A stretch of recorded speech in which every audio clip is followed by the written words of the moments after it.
Many Americans, I suggest, would probably say opera is boring. But then many Americans don't know much about opera and have very little contact with it, except perhaps with this. Or maybe this. Wabbit-wax. Kill the wabbit, kill the wabbit, kill the wabbit. For most of the 19th century, opera was a major part of the American popular stage.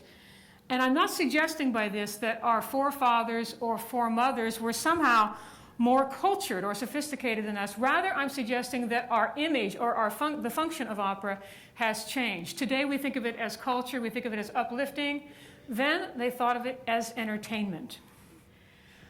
After the Civil War, for about 7 years, 8 years, from 1865 through 1873, there was tremendous growth in the American economy. The country was awash in money, there was huge amounts of credit, factories were booming, the railroads were expanding, immigration was booming population was expanding because of immigration.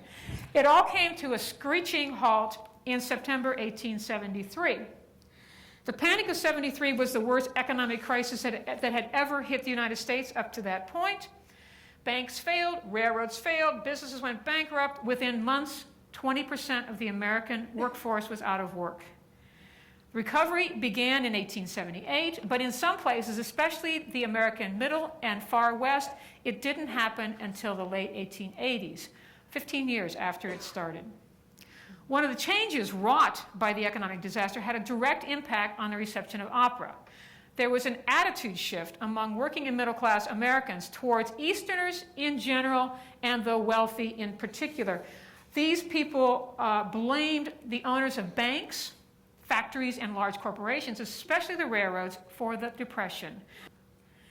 Emma Abbott rejected the idea that opera was elite or that it had to be culturally uplifting. By embracing vocal beauty, spectacle, and the standard repertory translated into Italian and provided at cheap prices, she transformed opera into into a popular entertainment for a segment of the American audience we have always assumed had no interest in it.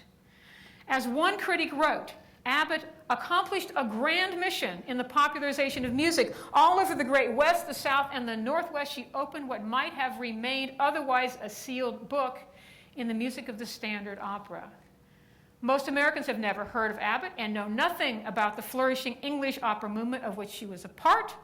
Most Americans assume that opera has always been and always will be an elite and aristocratic style of performance that is completely divorced from the popular culture. But now you are no longer among them, for you have learned about this very important aspect of our own musical and cultural heritage. Thank you very much.